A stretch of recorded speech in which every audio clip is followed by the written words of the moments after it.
Hey guys, welcome back to Andy's Dinosaur Reviews. We are back today with another Iron Studios release. Not just any Iron Studios release, this is another Minico figure that has recently come out. They began shipping on Big Bad Toy Store, and I'm pretty excited about this one. I think it might be one of, if not the best of these Minico figures so far. So obviously you can see this is the T-Rex Illusion Deluxe version. We have a window area here on our packaging. We can see the very cool "When Dinosaurs Ruled the Earth" banner hanging down here as well.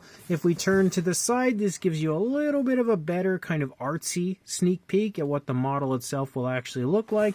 And then if we turn it around back, we can actually see the model itself, which obviously shows the T-Rex looking gigantic, but it definitely looks really fun. And then over on the side is basically just the window area again. And up on the top, we've got the Jurassic Park logo. So let's pop this box open and check it out. So contained within the packaging, we actually have a few separate pieces. First of all, we have the Explorer here, which is supposed to be driving into the Jurassic Park gates, which does look pretty fun. We also have the banner, which again is the "When Dinosaurs Ruled the Earth" banner. It is just basically a piece of cardboard, which I think you're supposed to bend over the T-Rex very gently, but I don't think I'm going to do that just because I'm probably just going to put this back in the packaging after I'm done and display it that way. But then we also have our T-Rex model itself, and obviously it looks super goofy and super stylized exactly as it's meant to. That's always the way that these Minico figures look, but it definitely has some okay paint apps. It's obviously not perfect when it comes to the look of a Jurassic Park T-Rex, and I don't know that Iron Studios for some reason will ever nail that paint job, because a lot of their figures usually seem to look a little off as far as their paint apps go, and again, what the JP Rex looks like. But this one still looks pretty fun, and since it is so stylized, you know, I don't really take any points away for the fact that the paint apps don't match up perfectly to what you see on a JP Rex, because obviously it's meant to look a little bit different. But if we bring it up nice and close, so we get a nice closer shot here of the head sculpt, you can see obviously the Rex head looks definitely quite off compared to an actual JP Rex, but absolutely sports the stylized look that they were going for. We've got the nostrils sculpted out. We have the eye area sculpted nicely with a light yellowish tone and a black pupil. And there's actually a little white spot there within the pupil of the eye as well. We can see quite a bit of variation of color here to the face, but one thing I really like about this figure is the fact that there is a dark wash present on it, which we can see adds a nice amount of depth, I think, to the paint job, definitely helping it to look quite nice. As we lead into the mouth, we can see the inside of the mouth has a very dark reddish tone. It also has a strong gloss coat, giving that inside of the mouth a very saliva-like look. We can also see that reddish tone has run onto the teeth, so in a way kind of giving the teeth a little bit of a bloodyish sort of a look. I don't know if that's what they were going for or if that's just sloppiness of the paintwork. I don't know, but I kind of like it. But the detailing inside the mouth looks pretty decent, and for the most part, the paintwork of the teeth seems to be fairly precise and fairly decently done. As we move back into the neck, you can see the skin texture again looks really good. There's like a little extra material or something there on the back of the neck. I don't know. It looks almost like hair, but it's not hair. But you can see leading down, again, the skin texture looks quite nice, and that dark wash definitely helps to kind of climb in and out of all of the cracks and crevices of the skin beautifully. We can also see a striping that picks up, actually runs down the top of the head with some lighter variations of color. You can even see a different shade of brown from here to here to here. Like, the color definitely, there's a lot of it. Definitely a lot of variation of color to this Rex, and again, the paintwork looks pretty decent up here on the top of the head with that wash really tying it all together. But as you lead down the neck, the skin texture looks pretty nice. You've got some osteoderms popping up here and there. You also have some variations of browns as you lead down into the underside of the neck and throat. They definitely did a good job of applying a lot of color to this, which is surprising considering, again, it's just kind of a goofier figure. Leading down into the arm, one thing that is a little bit of a downside is you can very blatantly see the seam for the arm, which in a way isn't the end of the world because, again, It's not meant to be a super impressive, highly detailed, perfect representation of the Jurassic Park T-Rex. So I don't, hate the fact that there are seams on the arms, but I would have preferred it without it. But you can see that dark wash really highlights those larger scales at the top of the arm. But you have some nice muscle definition as you move down through the arm, down into the fingers. You can see the fingers are kind of folded and bent in toward the body. We can see the nails are painted though, which is a plus. As you lead back up, my camera loses focus. Oh, there we go. We can see the skin texture again, and the stomach region looks quite nice. Obviously, the tones of color are off a little bit compared to a Jurassic Park T-Rex. Like, we've got randomly a lot of really light tones moving along the back of our Rex, which is definitely not the way it really should look. But you can see the striping again continues to move down along the back, and the striping is added pretty nicely, very smooth. As you lead down, you can definitely see a seam again where the leg is connected, but we can see the hip bone right here. The skin texture continues to look again quite impressive, moving down into the thigh and into the legs. We can see the musculature of the thigh as well as a huge bulging calf muscle back there. Nice bony knee sticking out of the front of the leg right there. And as we move down into the foot sculpt, I will say the foot sculpt looks pretty fun. Looking very much so like a Jurassic Park T-Rex foot sculpt, but with the toes held closer together. We can see a light dry brushing over those scoots moving down. The dew claws are actually painted, and as are, of course, the regular nails for the T-Rex. And then as we lead back up here, we lead out into the tail. We continue to see, as my camera again loses focus, some nice looking paint application. Lots of variation of color, even some dry brushing techniques used, as well as, of course, the wash applied. And as you lead out, you've got a really nice curve for that tail that curves around again in front of our Jurassic Park gates. If we come around through the back, basically, you can see the striping leading up through the tail. Again, the nice variation of color. You've got this foot picking up off of the ground as the T-Rex is clearly taking a step forward to let out its roar again, kind of recreating that when dinosaurs ruled the earth roar at the end of Jurassic Park. Again, the foot sculpt looks pretty decent over here. All the same style of sculpt, all the same style of paintwork as we move around from this side of our T-Rex. Looking, again, super cool, but super goofy.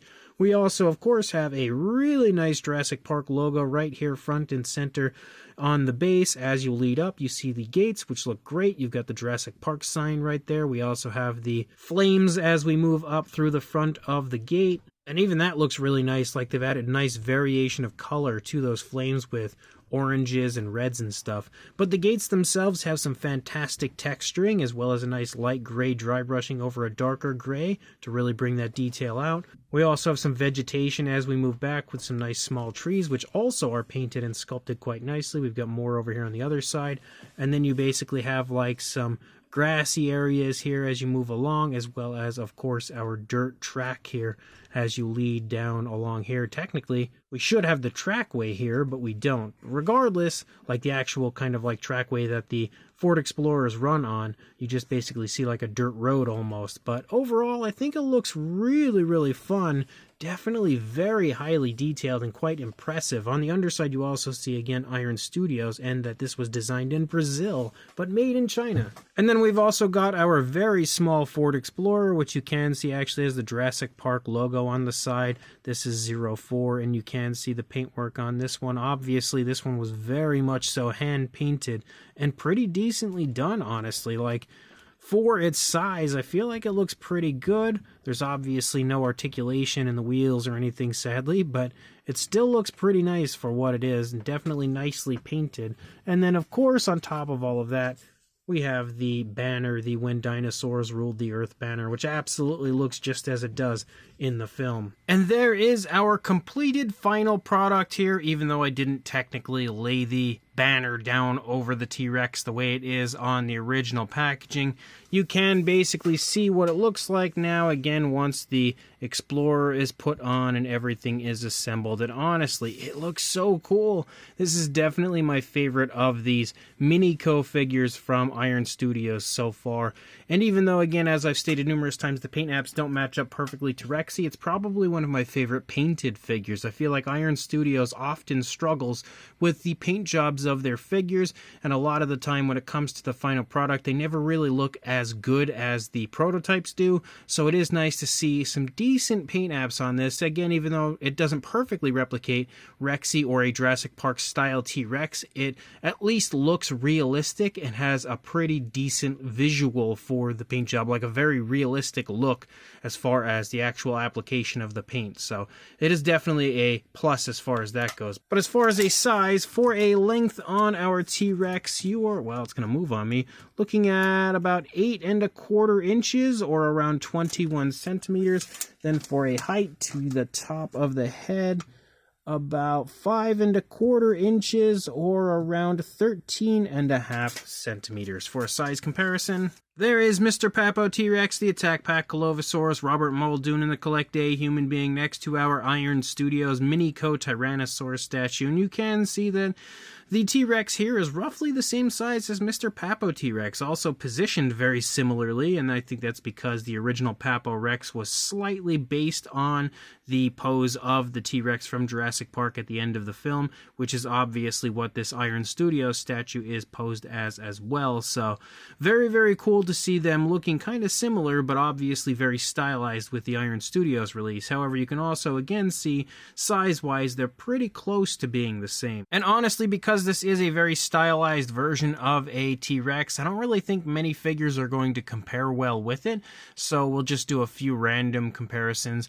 First of all, we have a Mattel Velociraptor and Dilophosaurus here next to the T-Rex. Obviously, they are a little bit smaller. We've also got the Collect A Deluxe Dimetrodon and the Schleich Diabloceratops next to the Tyrannosaurus. Then for a T-Rex comparison, next to the Iron Studios version, we have the Eofauna Tyrannosaurus Rex, which you can see is also kind of similar in size, just way better proportions on the Eofauna version. And then for one final comparison, we also have a Mattel Extreme Damage Tyrannosaurus Rex next to the Minico version, again showing you that obviously the Mattel version is a lot larger. So this brand new Iron Studios Minico T-Rex Deluxe set is actually really fun.